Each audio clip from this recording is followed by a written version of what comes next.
ఈ 18 మెట్లు అంటే ఏంటి, వాటి పేర్లేంటి, వాటి రహస్యాలేంటి, ఎందుకు ఏ గుడికి లేని విధంగా అయ్యప్ప స్వామివారి గుడికి మాత్రమే 18 మెట్లు ఉన్నాయి?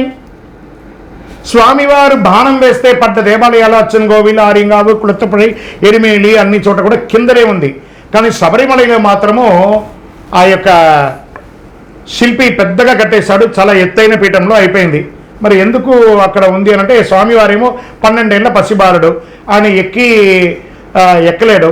వెంటనే మగిషి అనే రాక్షసిని సంహరించిన కృతజ్ఞతాభావంతో ఒక 18 మంది దేవతలు ఒకరిపై ఒకరు మెట్ల వలె పరుండి ఆ యొక్క శ్రీచక్రపీఠానికి దారి కల్పిస్తారు. హే లోకరక్షక, అఖిలాండ కోటి బ్రహ్మాండ నాయక, మీ చిట్టి చిన్నారి పాదాన్ని మాపై మోపి ఆ శ్రీచక్ర యోగపీఠాన్ని అధిష్ఠించండి అని ఆ దేవతలు కోరగా స్వామివారు కూడా ఒక్కొక్క మెట్టు మెట్టు మెట్టు మెట్టు 18 మెట్టు అని ఒక్కొక్క మెట్టుగా ఎక్కి చిరునవ్వుతో శ్రీచక్రపీఠం దగ్గరికి వెళ్ళడానికి ప్రయత్నిస్తూ ఉండగా ఈ 18 మంది దేవతలు అడుగుతున్నారట, స్వామి లోకరక్షక, మీరు ఎక్కారు కాబట్టి ఇక మీదట ఎవరైనా ఈ శబరిమలకి వచ్చి మొక్కాలి అనుకుంటే మా పైనే కదా కాలు మోపాలి, మరి మీరును ఆ సామాన్య ప్రజలు ఒకటేనా?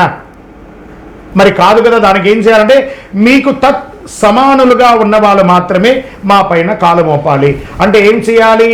ఒక మండల కాల బ్రహ్మచర్య దీక్ష ఉండి సదా సర్వకాల సర్వావస్థలందు మీ నామస్మరణ ఓం శ్రీ స్వామియే శరణమయ్యప్ప అని తారక మంత్రంను జపిస్తూ మీ పావనమైనటువంటి ఇరుముడిని ధరించి ఎక్కిన వాళ్ళకు మాత్రమే 18వ అంబడి మీద అర్హత అంటారు. తదాస్తూ అంటారు స్వామి స్వామి అని అంటారు. మళ్ళీ 18 దేవతలు ఏమిటయ్యా అంటే, మరి కొంతమంది నేను కాలు మండలం, అరమండలం, ఈ మండలం, ఆ మండలం అని అంటుంటారు కదా, మరి అవన్నీ లేదు, కాంప్రమైజే లేదు. ఒక చిన్న పాప ఉంది అనుకుందాం, ఒక దీపం పెడదాం, ఆ దీపం దగ్గర వెలిగే దీపంలో ఆ పాప చేయి పెడితే కాలుతుందా కాలదా? కాలుతుంది కదా. పెద్దవాళ్ళు పెడితే కాలుతుందా కాలదా? కాలుతుంది కదా. వృద్ధాప్యంలో ఉన్నారు కదా, వాళ్ళు పెడితే కాలుతుందా? అగ్నికి తారతమ్యాలు లేవు.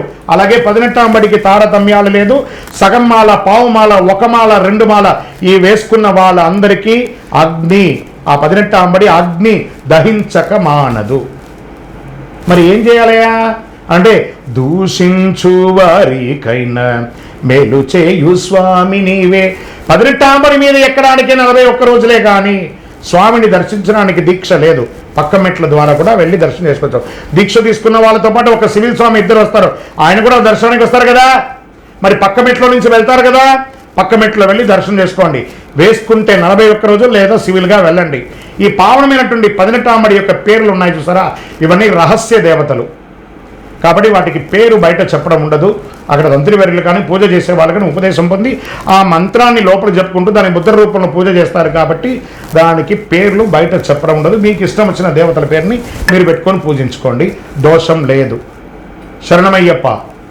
పాదయాత్రలో వెళ్తూ ఉండగా ఇరుముడి అలా జారి కింద పడిపోతుంటుంది, ఇలా పట్టుకుంటాము, తెలియకుండా జరుగుతుంది, దానివల్ల నా అనర్థం అవుతుందండి అంటే ఇవన్నీ ఎక్స్ప్రెషన్లు. టెక్నికల్గా విరిగిందండి. అదన్నా ప్లెయిన్ రోడా, అప్ అండ్ డౌన్, కళ్ళుం ముళ్ళం కాళ్ళకు మెత్తై స్వామియే. అయ్యప్ప ఏటవాలుగా ఉంటుంది, దిగుగా ఉంటుంది, పక్కకు ఉంటుంది, వంకర టింకరగా ఉంటుంది. అందుకే ఇరుముడిని ఇలా దారం వేసే టవల్తో కట్టేసుకోండి, లేదా ఒక చెయ్యి ఇలా పట్టుకోండి. పొర్రపాటుగా ఏదైనా జరిగితే దానిది దోషంగా తప్పుగా భావించగానే, అందుకని కావాలని పడేయకూడదు, చేత్తంతో పట్టుకొని నడవకూడదు. జాగ్రత్త పడండి. అది దేవుడికి అభిషేకం చేసే వస్తువులు కదా, దాని మీద మీకు కేర్ ఉండాలి కదా, ఉండాలి కదా, ఉండాలి. ఒకసారి మాల వేసుకున్న మాలను మళ్ళీ వేసుకోవచ్చా? అది బంగారంలో అల్లారా, వెండిలో అల్లారా, లేదా కాపర్లో అల్లారా? బంగారంలో అల్లింది మళ్ళీ తీసేస్తారంటే తీసేస్తారా? వెండి తాళ్ళని తీసేస్తారా? అది బంగారం, వెండి అని అంటాం కదా. పనికిరాని మాలను తీసుకుపోయి గుళ్ళ పడేస్తామా? మేమంతా కొన్ని ఏండ్లు మా బాల్యం నుంచి ఉన్నటువంటి మాలని ఇప్పటికీ వాడుతున్నాం. ఇప్పుడు నేను రుద్రాక్ష మాల వేసుకున్నాను చూసారా, ఎన్నో ఏండ్లది. తెగిపోను దాన్ని పెంచుకుంటూ మళ్ళీ కట్టుకుంటూ వేసుకుంటూ ఉంటాం. ఇవన్నీ అదే వేసుకోవాలి. ఒక మంచి ప్రశ్న, మాల వేస్తే ఆ మాలను తీసి కుప్పలో పడేసేటప్పుడు అది బంగారంతో అల్లి పడేయండి, ఎవరైనా బాగుపడిపోతారు దాన్ని తీసుకొని.